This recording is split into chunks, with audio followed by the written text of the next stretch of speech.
into the light. This is Jake. I'm here again to give you some news and analysis on the cannabis industry.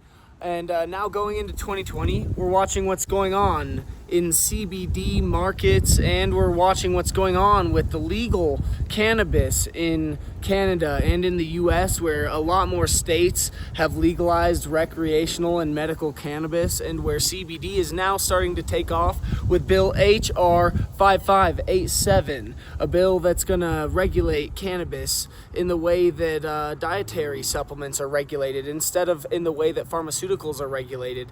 And it's going to allow for a lot more research and for a lot more business for these companies. We see Hemp Inc. as well, with the bottom today trading at 1 penny per share, and presenting a lot of opportunity with big revenues, breaking into a new market with their King of Hemp pre-rolls and smokables. Now that's going to be a big market with $70.6 million per year projected for this 2019 and 2020 by the Brightfield Group. That's a very esteemed research organization. So we see a lot of potential for revenue, and Hemp Inc. already having large revenue growth over the last year. We're also watching Zynerba Pharmaceuticals and Neptune Wellness Solutions with plant-based solutions, wellness products like salves, lotions, also oils, tinctures, and CBD products. They've got vertical integration with processing, and that's presenting a lot of profitable opportunities there for them if they're going to get a lot of retail slots and a lot of contracts. We see companies like Charlotte's Web with Kroger deals, also Veritas Farms in these retail outlets all over the place. So CBD is going nationwide right now, and we've seen so many of these farmers have their crops bulldozed, destroyed, farmers being put into jail, treated like criminals. People are just being completely penalized and treated with this prejudicial prejudgment of criminal intent when they're growing hemp.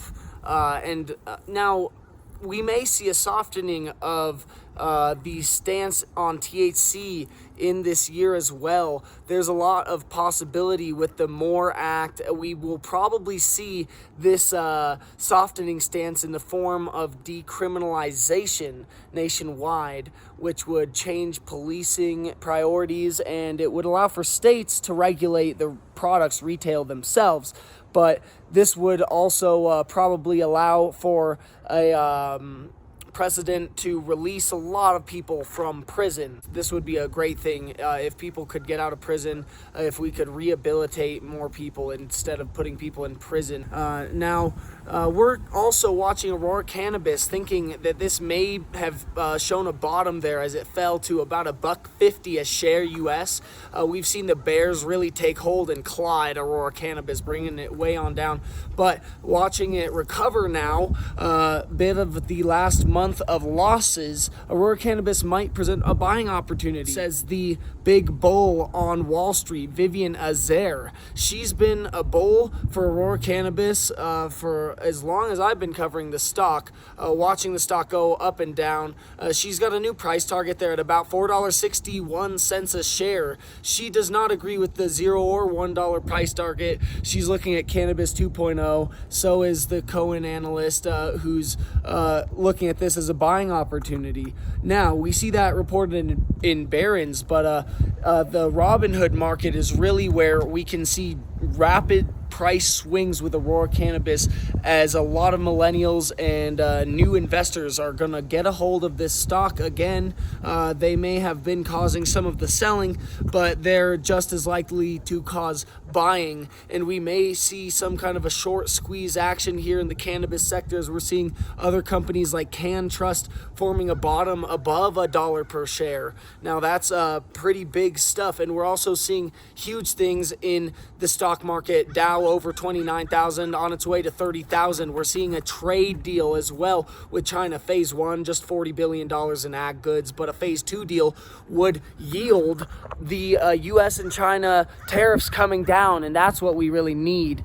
Now, there's also so much going on with new technologies, and we're seeing fuel cell energy with a stock opportunity. That's FCEL. Fuel cell energy has these plants that generate energy, charging fuel cells with hydrogen electric energy as well through this chemical reaction instead of combustion using natural gas and other compounds. Now, this also charges hydrogen fuel cells, which are going to be a big part of our renewable energy future. So we've seen this stock take gains over the last couple months, just really starting to become profitable, finishing 2 power plants, one in Connecticut and another Tulare plant. Now this could be a very highly profitable company over the years to come with new technology and investment from ExxonMobil. So we're watching more than just cannabis in 2020 now. And I also want to tell you all, thank you so much for the support over the last year. I appreciate everyone. We're on our way up to 150 subscribers soon. I'm very excited about 2020. So thanks for tuning into this video. Please do like and subscribe if you haven't already subscribed to the channel. Again, everybody, much love. I'll see you next time.